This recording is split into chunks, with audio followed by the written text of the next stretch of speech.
All right, folks, it is April 11th, 2025, and it's time for the news here on World Edition. We'll be talking about what's going on in the world. The Trump administration must facilitate the return of the man erroneously deported to El Salvador.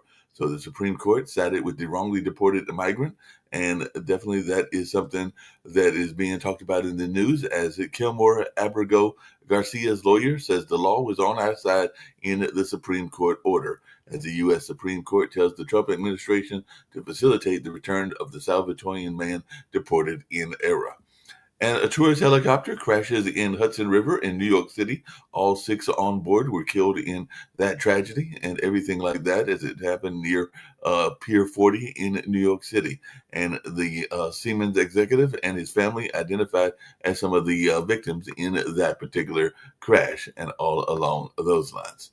And definitely pressuring migrants to self-deport. White House moves to cancel Social Security for those. Looks like Social Security lists thousands of living immigrants as dead to prompt their leave. AP sources say so. Definitely, Social Security is classifying thousands of immigrants as dead as part of Trump's crackdown, and all in that way. So it looks like Trump is seeking to revoke immigrant Social Security numbers.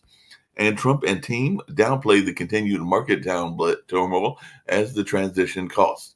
So that is something that's going on. Trump admits trade war costs as market hits. So definitely, people are paying attention to what's going on with the tariffs.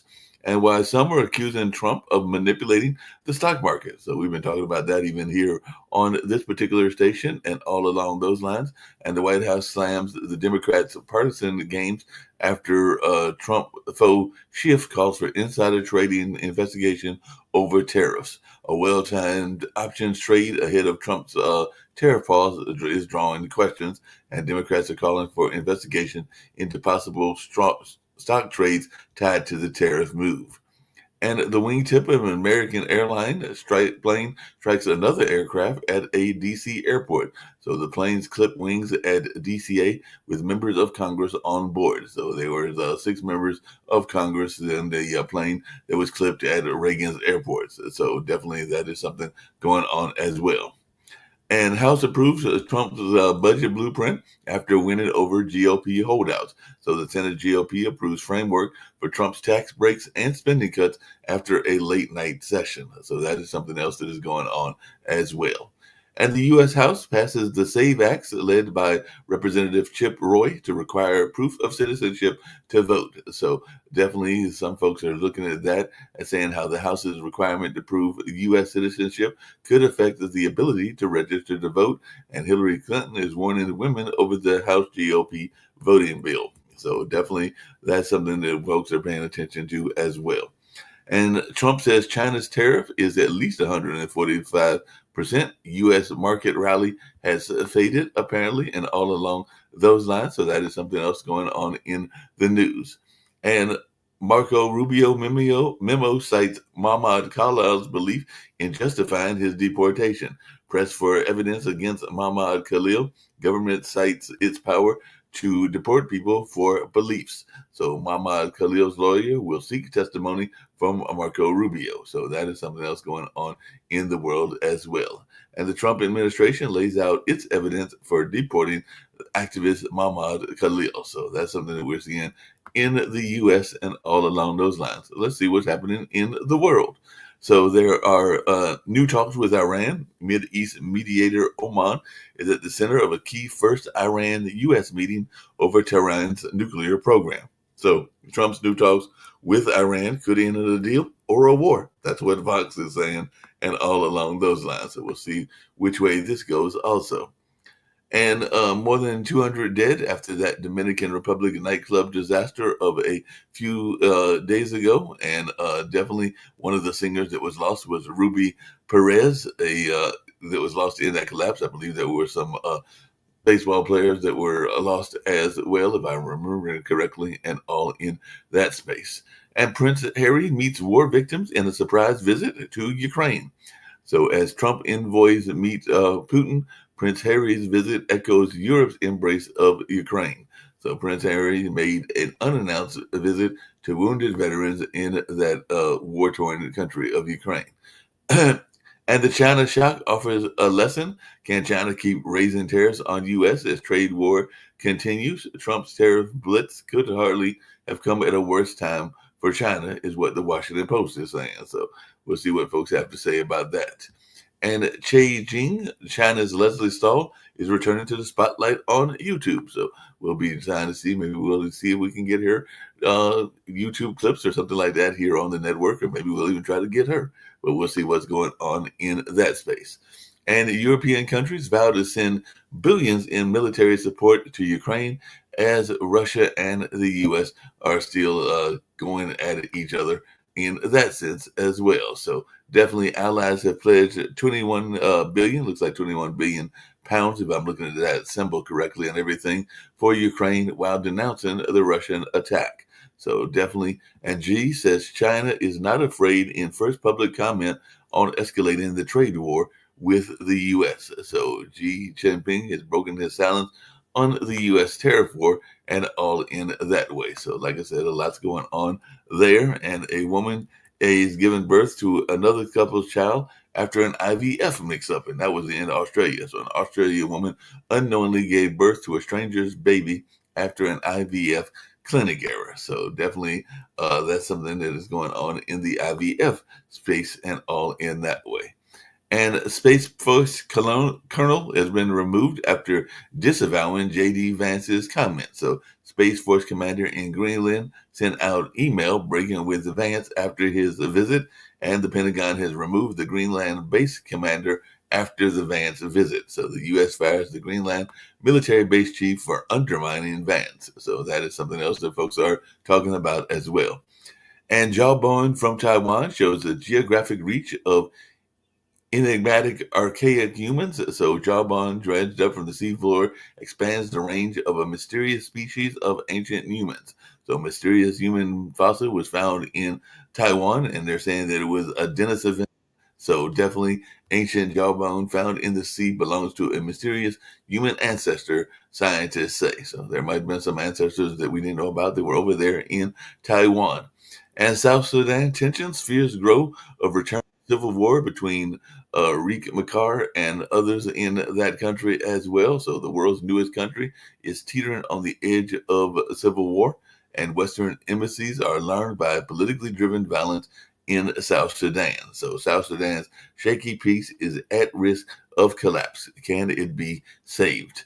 And Tawar Rana, a man accused of the 26/11 Mumbai terror attack, is remanded in custody. So together with India, we've long sought justice, according to the Times of India. U.S. Secretary of State Marco Rubio or Tawar Rana's extension, and EXT is what it says, and everything like that. But the U.S. extradites alleged Mumbai attack plotter to India, Rubio says. So it looks like he's going back to India, and Canadian wanted for the 2008 Mumbai attack arrives in India after the U.S. extradition. So I think that's what the EXT was standing for, if I'm remembering correctly, and everything like that. But the House of Commons to be recalled to discuss British Steel nationalization. So the UK Parliament is recalled to discuss nationalizing British Steel. So definitely it looks like they're going to come back into session so they can decide if they're going to nationalize that part of the their economy and everything like that. And China braces for strong winds with millions told to stay indoors. So Chinese state media tells people who weigh less than 110 pounds to stay indoors for the notion of winds. So China on travel alerts, cancel trains, and travel chaos as Beijing shuts down amid typhoon-like winds. So they're telling folks to stay inside during these winds and everything like that. Israel will need to get used to Turkey's growing footprint in Syria. Could Israel-Turkey war of words escalate to actual war? So Turkey and Israel hold talks to avoid accidental conflict in Syria. So definitely, and the Israelis are still stay or go. Israel's evacuation orders leave Gazians facing an excruciating choice. So Israel informs Egypt of heavy equipment deployment in Rafah, creating buffer zone, according to a report that has been released. And Russia steps up its offensive across the front line in Ukraine in apparent defiance of Trump. And some folks are asking, what does this mean for the war as they've launched their spring offensive as Ukraine invades the Belgorod region? So that war is still going on and still going on for years now and everything like that. So we're going to get into some discussion and everything like that. I've got Rick Rosner with me. I've also got my expert on Russia and Ukraine, and he's got his show on that in about less than an hour and everything. And I've also got Nick Palveda with me as well. So definitely glad to have you folks on the show and everything. So how's everybody doing and everything like that? Everybody doing well, and what are news stories that folks are thinking about on your side of the world? Just Trump has Lutnick and this other guy, Bessert, who try to come out and say that everything's cool with the markets. And one of these guys said, two up days out of three isn't bad, except it's been 5 down days out of 6. So That is bad. But you know what's also very disturbing that you said, Mark, is the tax cuts budget. Mhm. I haven't looked at it because it was proposed by the House and it's been mulling around. And the budget actually starts around mid September of 2025. Is when it starts kicking in. But here's the problem I have with what you just said: tax cuts. The U.S. government is so bloody broke that the last thing they need is tax cuts for the rich. That is absolutely ridiculous. You know, they do need the spending cuts. So that part I agree with.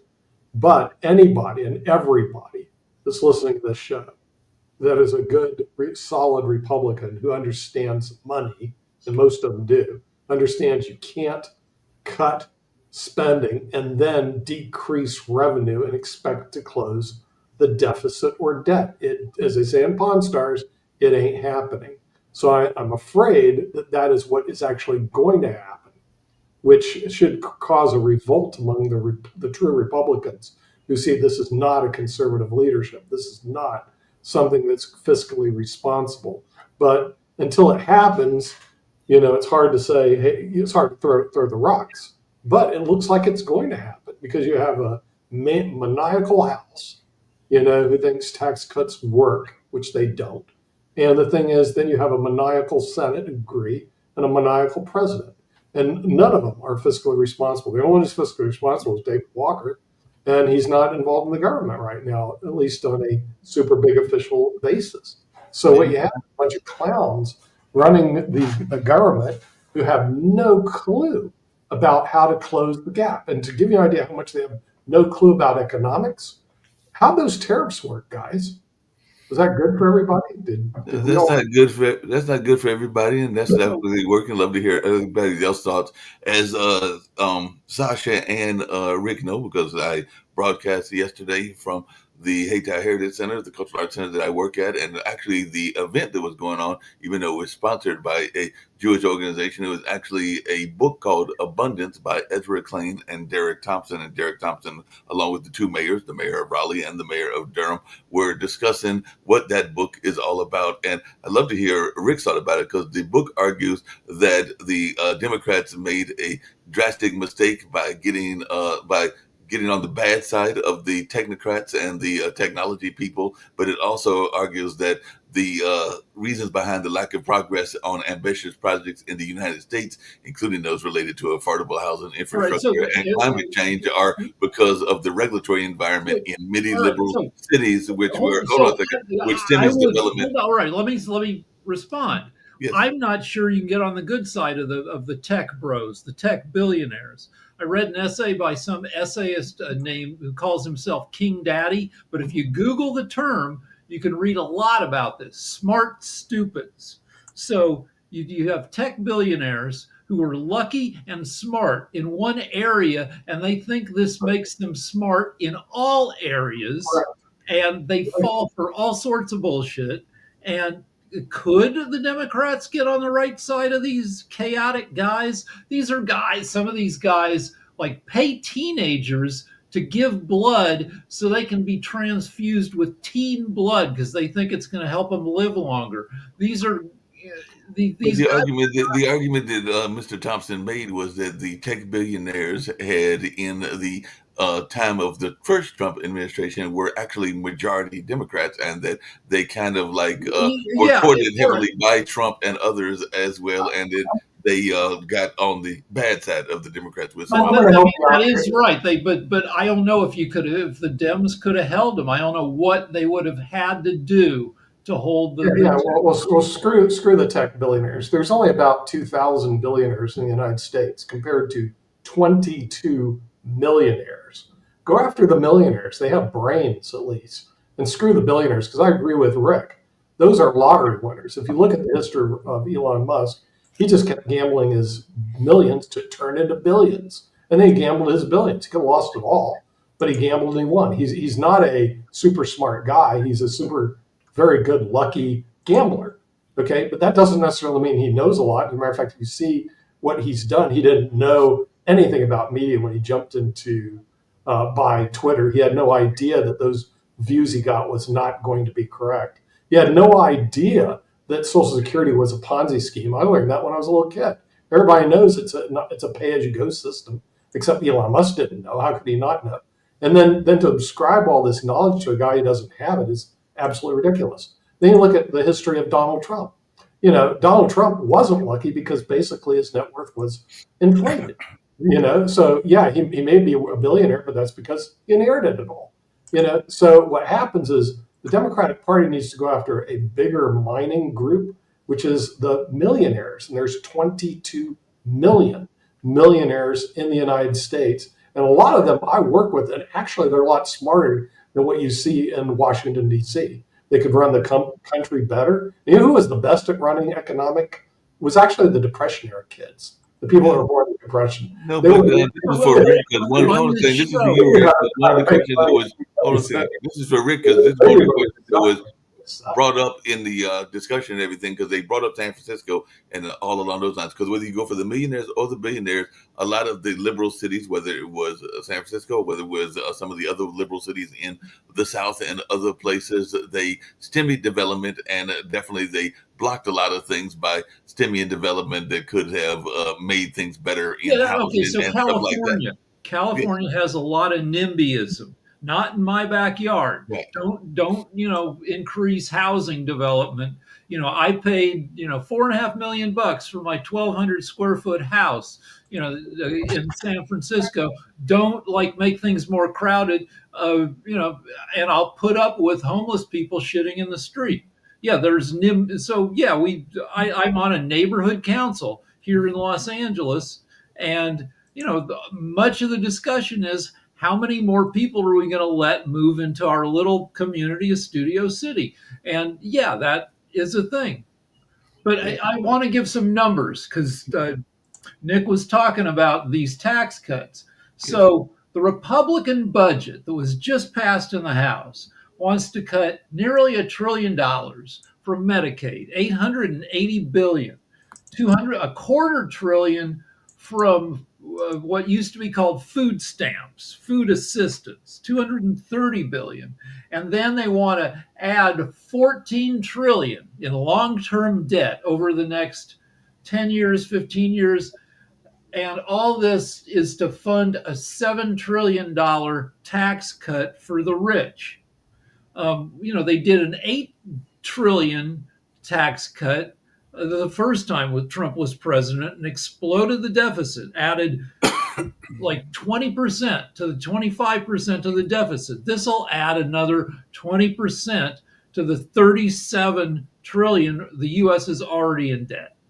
Yeah, that's definitely a good point. Everything like that. I was going to bring up something we can get into the tariff discussion as well. But one of the things that was brought up in the book, and I was hoping Nick was still here, but he bounced off, and hopefully he'll come back. Was that Klein? One of the reviewers argued that Klein and Thompson argued that these disappointments have a common source since the 1970s. American liberals, which I know you're one, I consider myself one as well, have been more concerned with obstructing harmful economic development than promoting the beneficial kind. Democrats have prioritized process over outcomes and favored stasis over growth, most notably through their support for zoning restrictions, stringent environment laws, and attaching costly conditions to public infrastructure spending. Even our own mayor Well, was let's talking get about like the notion of Sasha getting hasn't. council homeless. Let's get Sasha in on this. Yeah, please. The problem of US today is quite evident. It's great difficulties to refinance its debt. This year, US has to refinance $7 trillion out of its $37 trillion worth of debt. And there are virtually no takers. That's why on Wednesday, Trump was forced to raise the interest payable on 10 years old bond, and it went much higher, the interest rate. And look at what's happening today. There was a report at 8:30 in the morning, very favorable on inflation, yet the rates on bond continue to go even higher. And with the dollar is going lower. So there is a decoupling of bond, its yields, and people are essentially unloading, like Japan and China, they are unloading their debts, the US debt, and that makes dollar weaker. And the new blocks, trading blocks, which apparently being formed left and right, they do not even one includes United States. Yesterday, I was listening to a brilliant presentation by Finance Minister of Singapore, and he completely decimated these Trump's the policies, the tariffs policy, and so on. And he is committed to any country that wants to create a free block, trading block, with no duties, no tariffs, and just trade. And of course, US is not going to be part of that. That seems to me that debt dollarization is picking up all over the world. BRICS is not sitting quiet on it, they just love it. And China is watching as a hawk every move on interest rates in the United States, and they are salivating on demise of US dollar. And I made a decision that all US stock holdings have to be significantly reduced, and certain mechanisms have to be employed. Actually, I have one of those, and they're doing phenomenally well, even despite of that one market that had a plus day. The name is SPXU. So what that means? It means SPX, it means 500 stocks, but in a reverse direction. So I'm betting that the SPY, SPY or SPX, will go down. And if that's correct, and if I'm correct on that, then this SPXU will do double of the down movement of the US stock market. So far, that strategy works well. I decreased all my positions substantially of high tech stocks. I have only one, it's a Broadcom, and I'm definitely selling protective puts. And I roll them over. So sometimes I sell a put.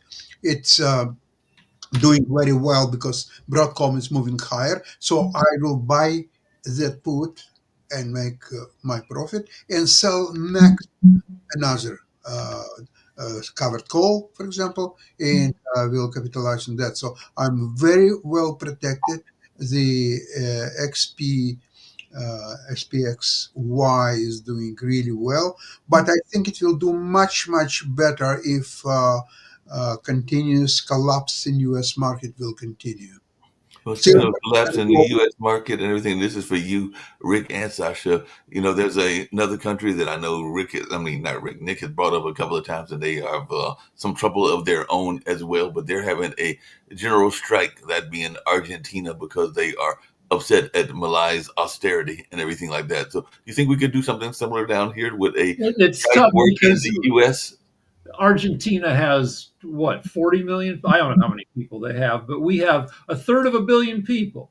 We've got a country that from one end to the other is 3,000 miles east to west, 1,500 miles north to south.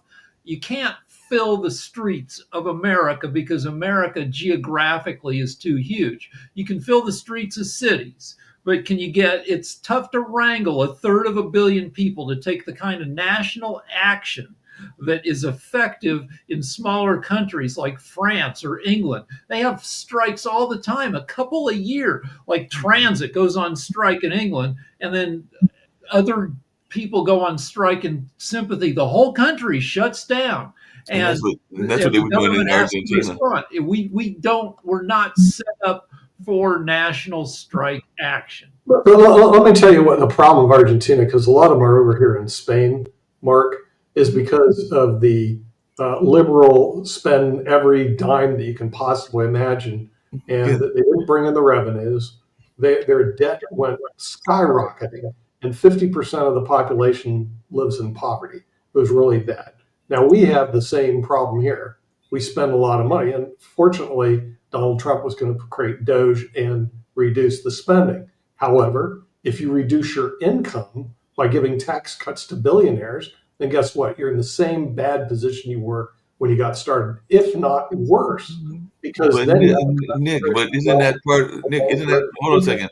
Isn't that part of what Argentina is arguing, and also what the book that I mentioned argued is that a lot of this is spent on public infrastructure and things along those lines. So that's why the Argentina workers are launching this 24-hour strike that started about 18 hours. Here's what's going to happen. Here's my prediction. I wish I could bet on it somewhere. Maybe Sasha can figure a way.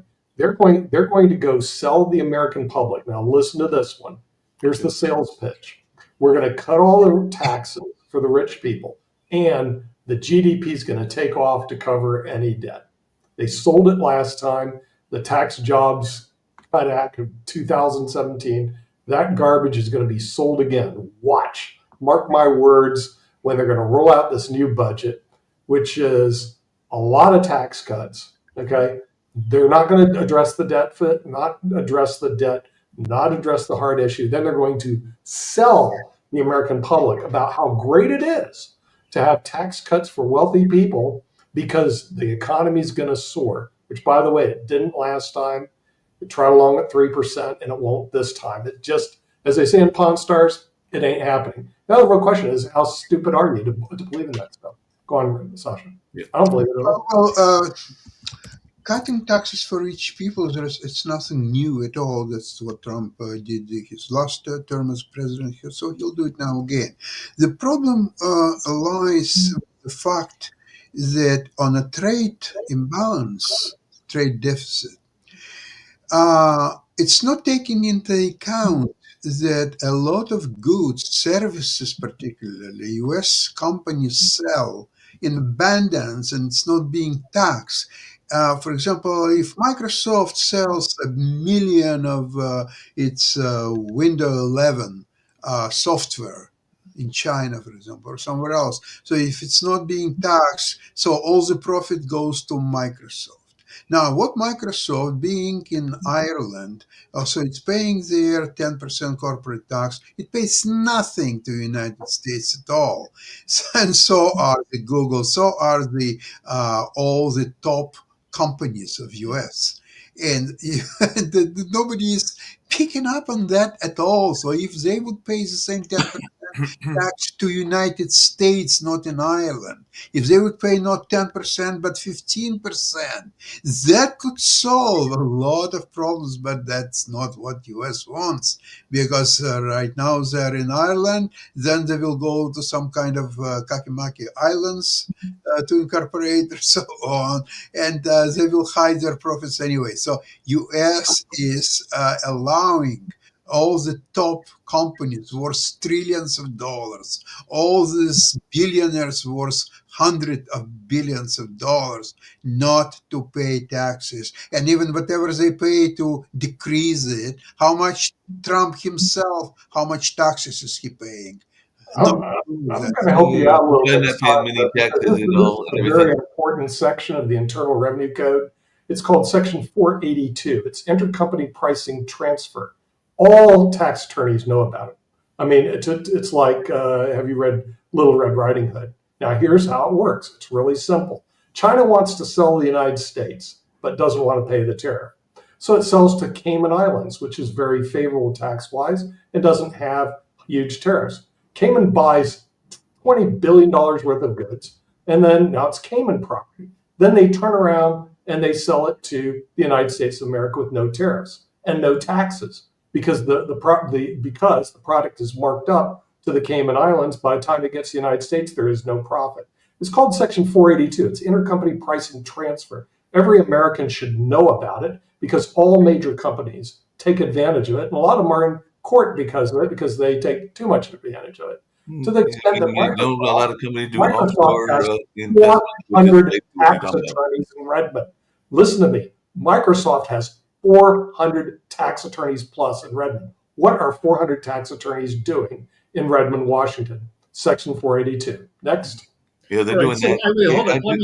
I go ahead. want to talk about deficit per capita. You take the national debt and you divide it by the number of Americans, and that's $106,000 per American. If the Republicans get their budget passed, that's going to go up to more than $120,000 in debt per American. But now I want to talk state debt. California has a state debt of about a little less than $14,000 per Californian.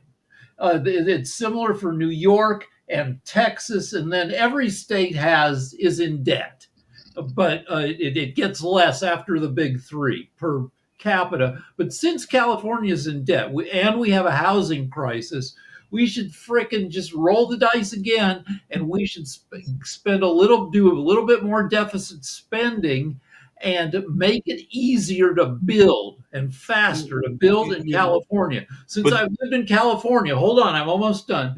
The building code has gone from this thick to this thick. And some of it is green building, so to building without as much waste and pollution. But a lot of it is earthquake building, which I'm entirely in favor of, because when we have a big earthquake, not that many people die. A few dozen people die. When you have a big earthquake in other countries like Mexico, thousands of people die because they don't protect their structures. So but that's isn't fine. But I'm almost done. no, But we should spend the money to help people cope with this thick ass code book. Subsidize people if they're putting in earthquake protection. Subsidize people who are putting up housing units in their backyards. Just throw money at them. We were already freaking in debt, and solve the freaking housing crisis in this state.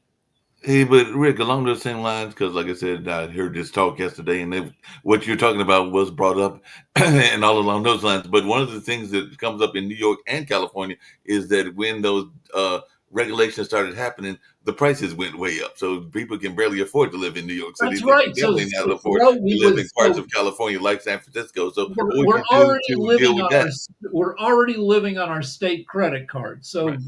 throw a little bit more money at people to help them deal with the code requirements and hire more inspectors and all that, so that the whole process, the last remodel we did, and I was pretty lazy about it, but it took 3 years from start to finish, going down to plan check and, and if I knew what I was doing, probably could have gotten it done in 10 months, but 10 months is still a lot for a remodel. And make it easier and subsidize people who are building additional housing for people in California. But how would you drive down the prices? That was my question, because California has With very high prices, as does New York. Subsidies. If you like, we have one college student in 10 in California is housing insecure. They're couch surfing. Right. They're living in their cars. Give them a subsidy. If you are enrolled in school with a B average, then we will subsidize your rent to the tune of $250 a month. It's not much, but it might make the difference between somebody living in their car and living in some shitty apartment. Well, speaking of subsidies, and this is for you, Nick, and everything, one of the things that our Mayor Leo, who has been on this network before, said and everything, and he argued this notion was that housing, that people should have housing, because he mentioned this notion of trying to give tents and supplying tents to the homeless and everything along those lines. But he also mentioned, because we got free busing, that the free busing will be free again this year and everything. And he thinks that buses should be free everywhere and everything like that. So that would be something that he feels everybody should have a right to, is free transportation. So what is your take on that? Because I know that sometimes you are thinking that government gets its hands in too much stuff. So what is your take on this notion of certain services being necessary to be free? Well, it isn't happening. There's a cost to it. The only question is who's going to pay the cost. The buses aren't going to run for free, and the housing isn't going to run for free. The question is it a government function to pay for housing? I think it is. So I would tend to agree with Rick that housing should be a government function. Now, Jacoby isn't here, but I don't think internet for all is a government function. You're not entitled to the bloody internet. You're not entitled to movies. You're not entitled to all climate change. That's not a government function. But housing actually is a government function, because people should have the right to have housing. And neither party really addresses solution to housing. I have seen places and prototypes that are very inexpensive to build. And so the thing Your buddy is here. Yeah. Jacoby he'd rather spend money for internet for all than to spend money for housing. But to me, housing is a priority. It's a necessity. It's like food, housing. Internet for all is not. Climate change initiative on, and all that other democratic, liberal, progressive waste is what it is. It's waste. And money to Carnegie Hall, no. But the thing is, housing, yes. Okay, because the thing is, people need housing. So I agree with Rick, and hopefully somebody will put together a program.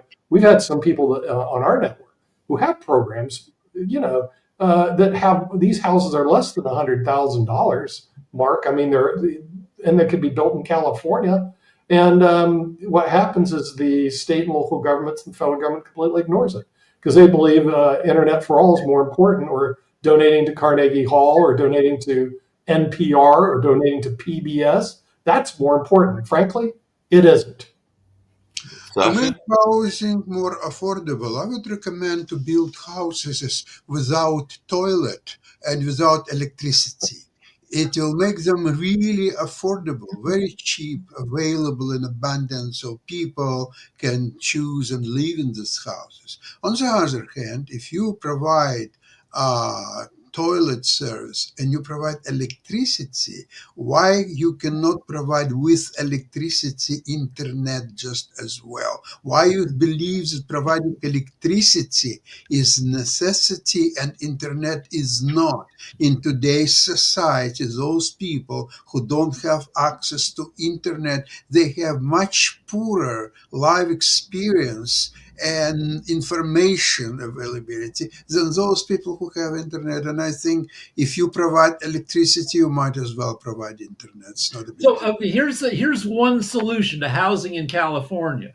As housing is, come in short supply, retail space, office space, huge vacancies because people work from home, and we've had business. So San Francisco office buildings 34% vacancy. Los Angeles, 24% vacancy. Figure out how to repurpose office buildings into living spaces. And Sasha mentions the toughest issue with that, which is toilets and showers. Because in an office space, nobody showers at work. And most people don't even like pooping at work. So there's 1-2 bathrooms for an entire floor. That doesn't work for a living space. You got to figure out how to get toilets to the people if you turn an office building into an apartment building. But there are solutions. One crazy solution I have is robot toilets. They're not connected to the plumbing, but your toilet, when you're asleep at night at 3 a.m., it detaches itself, the tank with your poop in it, detaches itself, it rolls down the hall like a freaking Roomba to a central, like, little septic tank, cleans itself out, comes back for you for your morning poop. Yeah, but you have a big problem with that, Rick, which I don't know if you understand the people that own these office buildings, because I've talked to them about that, why they don't want to convert and why they want to rent to commercial people as opposed, because I rented, 10,000 square feet on a commercial building in Seattle area. Why do they want to rent to me and not some low-income housing person? Let me guess. They don't want all the rent problems, the complaints, the you're not fixing this for me. They don't want all the garbage of this low-income stuff that comes rolling into their doorstep. So that's the reason they don't want to convert. So people in an office, they go to work for 8 hours a day. They don't live there. They don't complain. They go home. They complain about where they live. So if you turn it into living space, you've got constant complaints.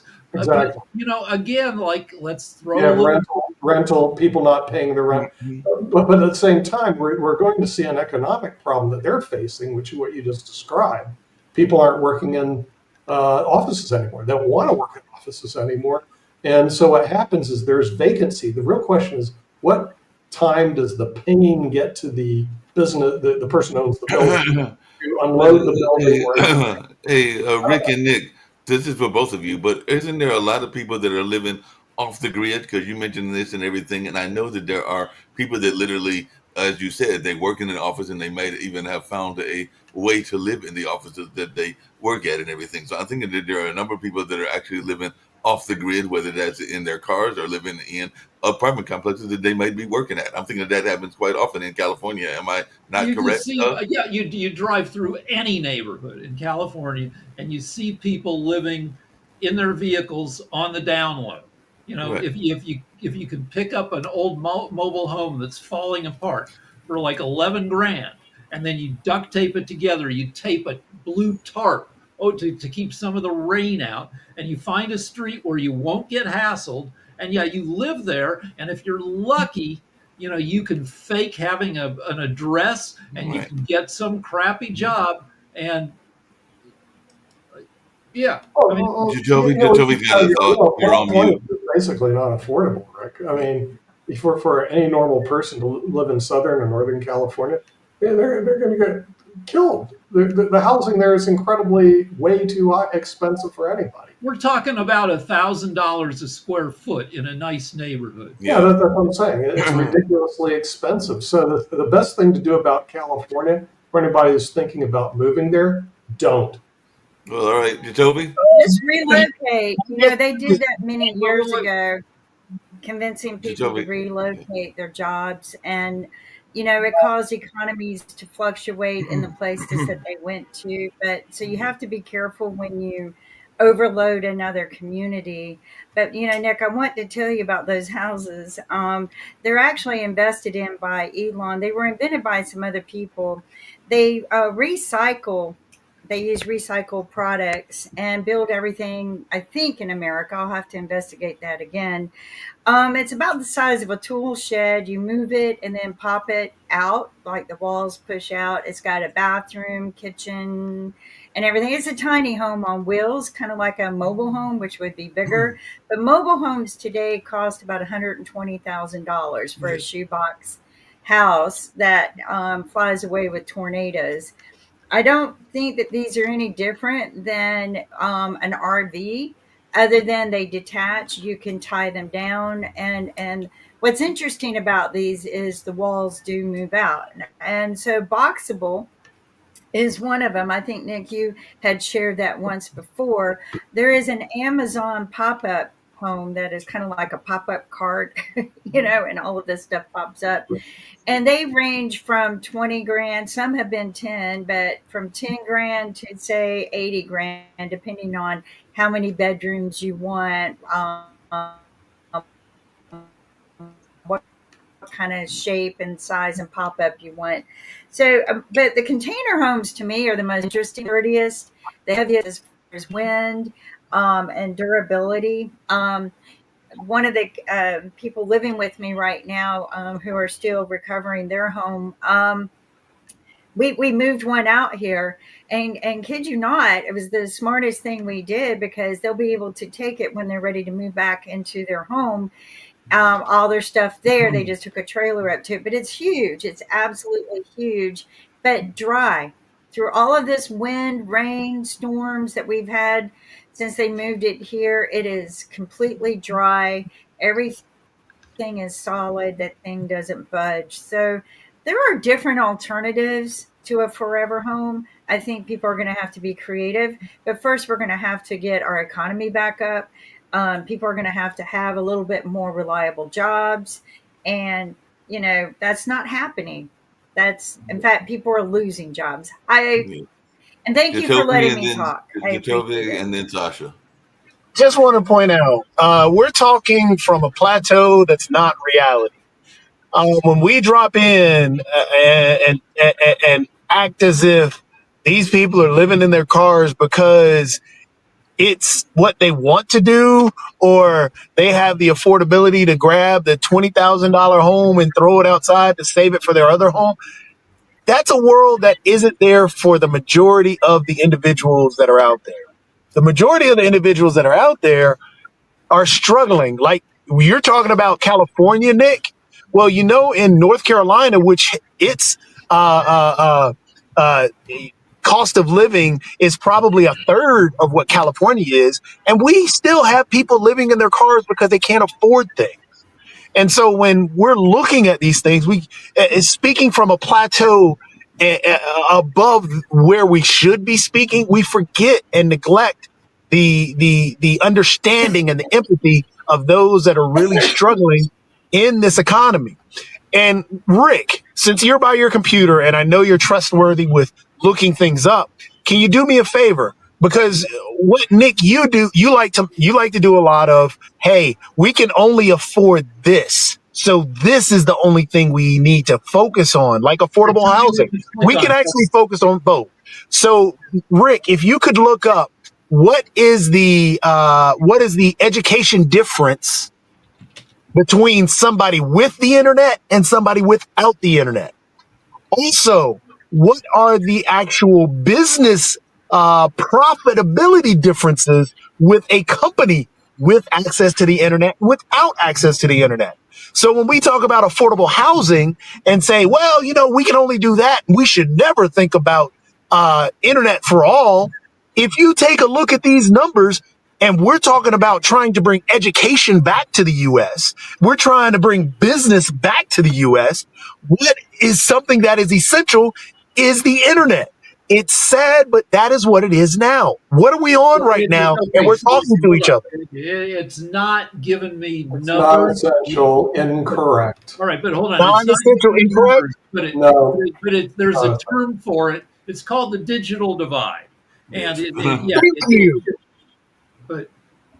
but I want to talk about housing again in California. Like north of LA, you have these vast stretches of around Bakersfield.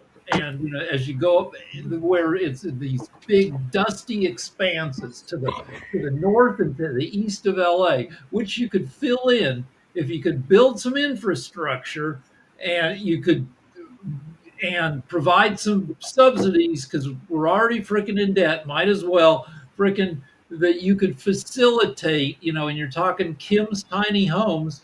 Yeah, you can do tiny homes.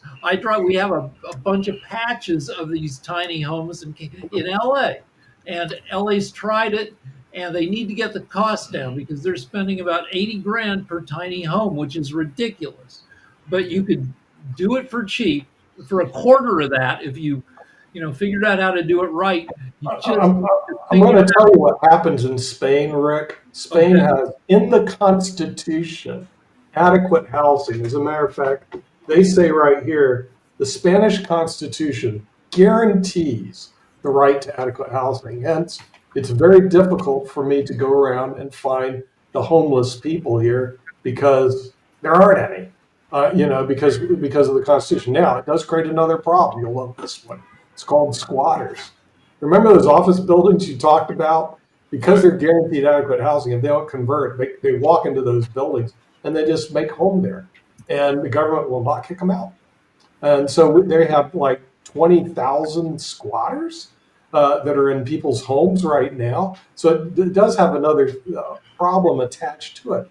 However, that's something that's not in the U.S. Constitution, which really should be, or in your state constitution. Ooh, So there's another issue deal with which is house hoarding, which is where the big money interests buy up a shit ton of houses. Sean Hannity makes like $35 million a year. He turns it around and he buys rental properties. Sean Hannity owns at least 1,100 condos and apartments, and he's not the nicest landlord in the world. And there's big money in buying up a ton of houses and apartments.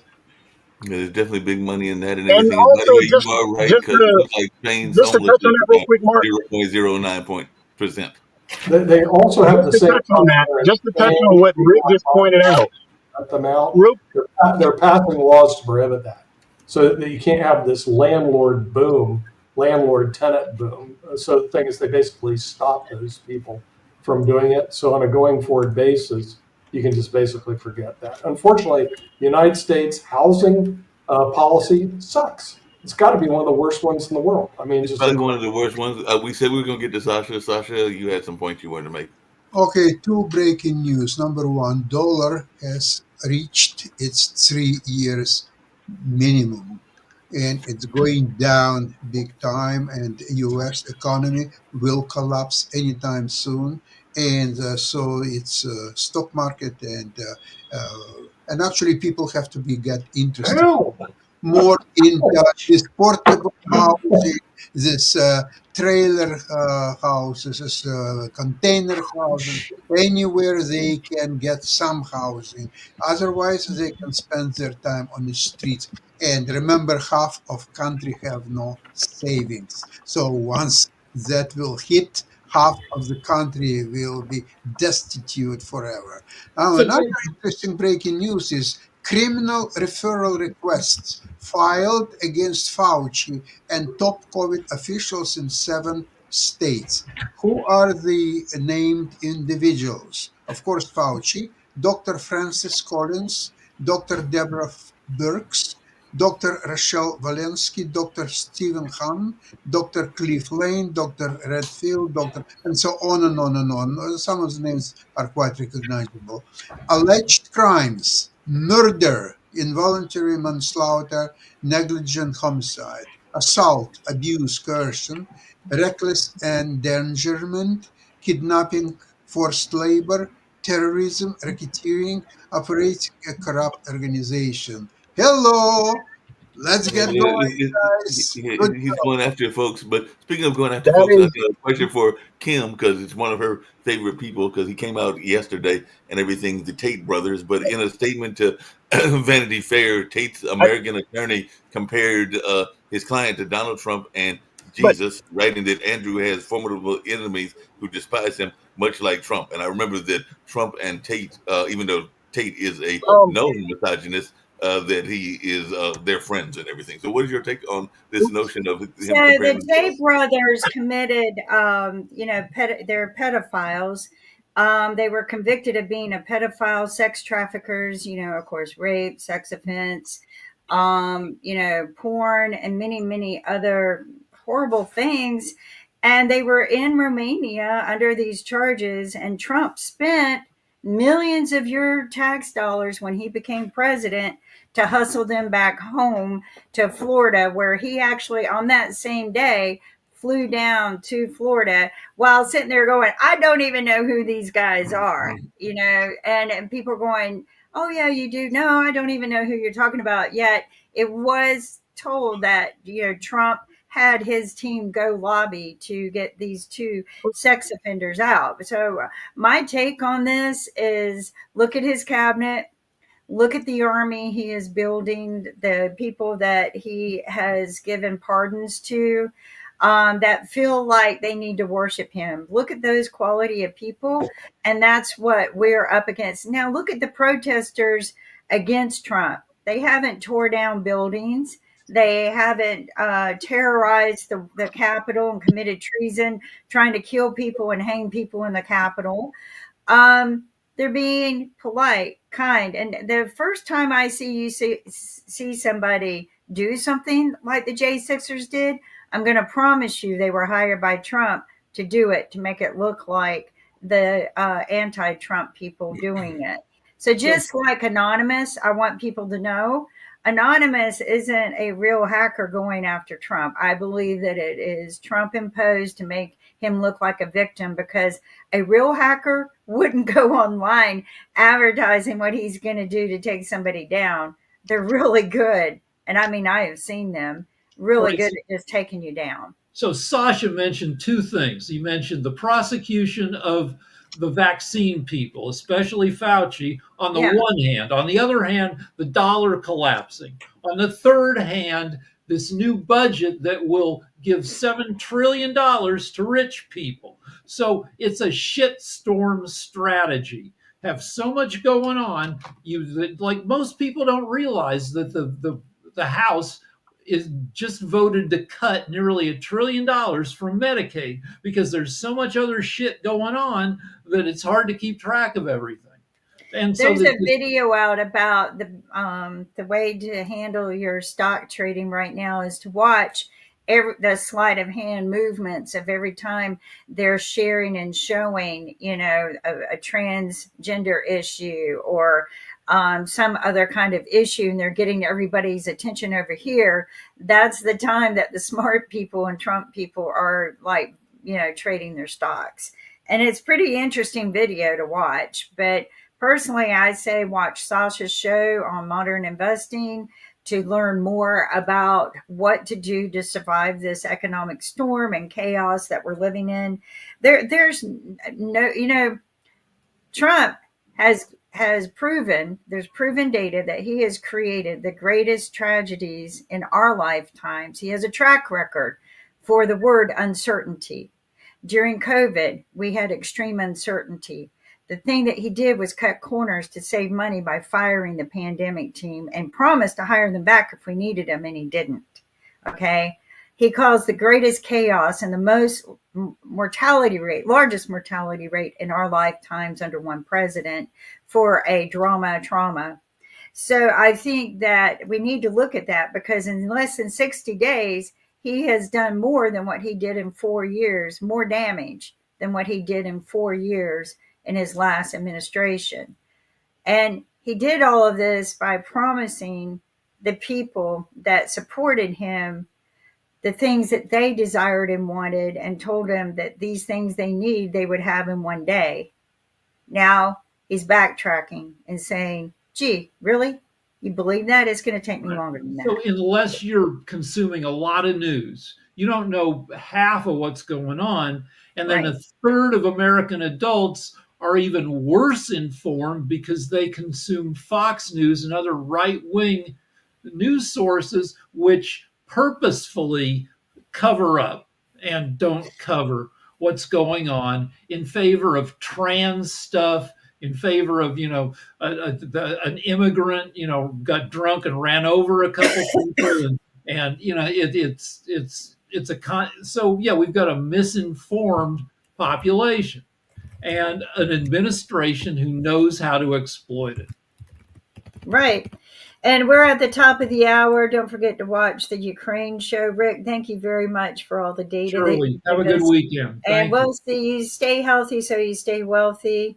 And we will, continue these conversations and try to provide you as much truthful data that we And, can. and we got Naked at Night coming this I, Sunday night.